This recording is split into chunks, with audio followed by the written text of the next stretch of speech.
Psychology एक बहुत different चीज़ है। सिर्फ लोगों से बात करते हुए उनके हाव भाव से ये जान लेना कि वो आपकी बात को कितना सुन और समझ रहे हैं, या किसी को देखकर उसके बिहेव का अनुमान लगा लेना, या अपने सीक्रेट छुपा कर रखना ताकि आप अपने काम को पूरा होता देख सकें। ये सभी चीज़ साइकोलॉजी के हिसाब से बहुत सटीक तरीके से काम करती है। आपकी बुद्धि, आपका दिमाग, इसके बारे में जितना जानते रहोगे उतना कम है। एक कंप्यूटर जितना तेजी से काम करता है उससे 1000 गुना तेजी से हमारा दिमाग काम करता है। कंप्यूटर और दिमाग में एक चीज बहुत ही ज्यादा कॉमन है, और वो ये कि कंप्यूटर भी कमांड पर चलता है और हमारा दिमाग भी हमारे थ्रू दी गई कमांड ही फॉलो करता है। आप जो भी उसे बोलोगे वो वैसा वैसा ही काम करना शुरू कर देगा। यही वजह है कि कई लोगों का ब्रेन वॉश करके उनके दिमाग में ऐसी चीजें डाल दी जाती है जो वो शायद कभी मानना नहीं चाहते थे या मानते नहीं थे। आज मैं आपको ऐसी ही कुछ बातें बताने वाला हूं जो साइकोलॉजी की कुछ ऐसी बातें आपके सामने रखेगी जिसे जानने के बाद आप शायद अपने दिमाग को थोड़ा सीरियस लेना शुरू कर दोगे, और हो सकता है आपका माइंड पहले से ज्यादा बेहतरीन तरीके से काम करने लगे।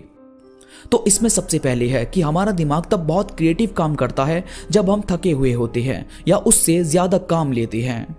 रिसर्च के हिसाब से अगर आप सिर्फ बैठे हुए हो, मतलब आपने ऐसा कोई काम नहीं किया जो वाकई आपको थका सके या जिसमें आपके बहुत ही ज्यादा फोकस की नीड हो, तो इसके बहुत कम चांस है कि आप कुछ क्रिएटिव कर पाएंगे।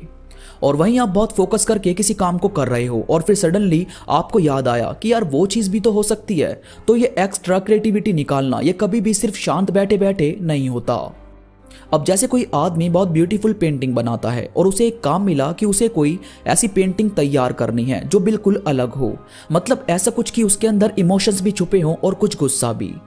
अब यह आदमी पूरा दिन सब काम छोड़कर बस उसी पेंटिंग के बारे में सोचता रहा कि यार क्या बनाऊं, क्या करूं, क्या ऐसा दिखाऊं उस पेंटिंग में जो वाकई लोगों को चौंका दे, मगर कुछ भी दिमाग में नहीं आता। फिर ये उसे छोड़कर अपना कोई और काम करने लगता है, यानी दूसरी पेंटिंग्स को बनाना, जो बाकी पेंटिंग्स है उनमें रंग करना, ये सब शुरू कर देता है। अब जब ये ऐसा कर रहा होता है तो इसका दिमाग दौड़ना शुरू कर देता है और सडनली इसे एक थॉट आता है कि यार ऐसा बनाता हूं। और फिर इसने एक ऐसी पेंटिंग बनाई जिसमें समाज की अच्छाई और बुराई दोनों साफ नजर आई। इसने बनाई एक नदी और नदी में डूबती औरत, और उस औरत को बचा रहा है कुत्ता। अब ये तो हो गया इमोशन। फिर गुस्सा दिखाने के लिए इसने उसके पास बनाए लोगों की भीड़ के हाथ में मोबाइल, जो उसकी मदद करने के बजाय इस हादसे को रिकॉर्ड कर रहे थे। इस पेंटिंग ने वाकई सबको चौंका दिया और उस पेंटर को इसके लिए प्राइज मिला। तो ये है आपके दिमाग का काम जो आपकी सोच से बिल्कुल परे काम करता है। और ऐसे बहुत सारे एग्जाम्पल है। ऐसा बहुत सारे म्यूजिक प्रोड्यूसर ने बताया कि ऐसी बहुत सारी धुन होती है जो उन्हें नींद में याद आती है, यानी वो थक कर सो रहे होते हैं। तो जब सोने से पहले का वो वक्त होता है ना, जिसमें हमारी आंखें खुलती भी है और बंद भी होती रहती है, तो उसमें उन्हें कुछ धुन याद आई और उन्होंने वो मोबाइल में गुनगुना कर रिकॉर्ड किया। देन अगले दिन उसे प्रोड्यूस किया तो वो वाकई बहुत ब्यूटीफुल साउंड कर रही थी। इसीलिए प्लीज अपने ऊपर प्रेशर मत लो, आप बस काम करो, बाकी दिमाग में क्रिएटिव थॉट्स अपने आप आएंगे। इसके बाद हमारा माइंड ऐसे लोगों के पीछे सबसे ज्यादा भागता पसंद करता है जो हमें इग्नोर करें, और जो हमारे साथ रहना चाहते हैं उसे वो इग्नोर करना शुरू कर देता है, क्योंकि उसे ऐसा फील होता है कि ये तो है ही मेरे पास, मुझे तो वो चाहिए जो मेरे पास नहीं है। अब क्योंकि हमने अपने माइंड को बचपन से ही ये सिखाया होता है कि काश वो चीज मेरे पास हो, काश वो ड्रेस मैं पहनूं, तो इस काश काश के चक्कर में उसे ऐसा लगने लगता है कि रियल लाइफ यही है कि जो मेरे पास नहीं है उसके पीछे भागो और जो आपके पास है उसे इग्नोर करो। अब क्योंकि हमारा माइंड सिर्फ कमांड फॉलो करता है तो आप इस थिंकिंग को चेंज भी कर सकते हो। प्लीज अपने माइंड को हर बार उन चीजों से, उन लोगों से रूबरू करवाओ जो अभी आपके साथ हैं और आपके लिए बहुत सेफ और अच्छे लोग हैं। आपके बार बार अपने आसपास की चीजों पे प्यार को दिखाने से आपका माइंड आपको अपनी ही लाइफ में खुश रहना सिखा देगा। इसके बाद है थोड़ी अजीब बात, और वो ये कि हमारा माइंड जो हमारी मदर टंग है उससे अलग लैंग्वेज में कुछ सोचें तो हमें काफी सही डिसीजन लेने में मदद करता है। ऐसा बहुत सारी रिसर्च में देखा गया है कि जब आप किसी और लैंग्वेज में सोचकर डिसीजन लेते हैं तो आपका माइंड सही फैसला लेने में मदद करता है। तो प्लीज कोई और लैंग्वेज भी जरूर सीखो और फिर कोई फैसला लेकर मुझे कमेंट में जरूर बताना कि आपके कितने फैसले बिल्कुल सही निकले। इसके बाद हम रेस्टोरेंट में, कैफे में वेटर्स को किस तरह से ट्रीट करते हैं, यह दिखाता है कि एक्चुअल में हमारा नेचर कैसा है।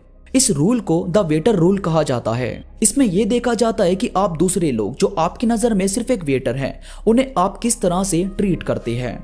असल में हमारा नेचर हमें राजा और भिखारी का दर्जा देता है, हमारा पैसा नहीं। पैसा आता जाता रहेगा, मगर आपका नेचर, आपकी पर्सनैलिटी, ये ना कोई ले पाया है और ना ले पाएगा। तो अगर किसी चीज पर काम करना है तो पहले इस चीज पर काम करो। इसके बाद है ऐसा काम करना जो आपको डराता है, यानी ऐसे ड्रीम पूरे करना जिनसे आपको डर लगता है। ये एक ऐसी चीज है जो आपको सबसे ज्यादा खुश रखती है। आपको जब भी कोई ऐसी चीज करने का मौका मिले जिसमें थोड़ा रिस्क होता है, जिसमें खतरा रहता है, तो वो चीज करने के बाद आप वाकई खुशी जैसा फील करते हैं। अब इसको करने के लिए गलत रास्ता मत पकड़ लेना। यह मैं इसलिए बता रहा हूं कि आप अपने ड्रीम पूरे करने के लिए थोड़ा रिस्क जरूर उठाओ। उसके बाद जो आपको खुशी मिलेगी उसका कोई मुकाबला नहीं होगा। दोस्तों, उम्मीद है ये बातें वाकई आपको काफी ज्यादा पसंद आई होगी। इन्हें सुनने के बाद आपको काफी अच्छा फील होगा। वीडियो पसंद आई है तो प्लीज लाइक करो और कमेंट करके मुझे जरूर बताओ कि आपको ये बातें कैसी लगी। इसके साथ ही मेरे साथ इंस्टाग्राम पर प्लीज जुड़ो ताकि मेरी हर अपडेट आपको सबसे पहले मिले। इंस्टाग्राम का लिंक नीचे डिस्क्रिप्शन में मौजूद है। तो अभी के लिए बस इतना ही। मैं मिलूंगा आपसे नई वीडियो के साथ, तो अब तक के लिए धन्यवाद।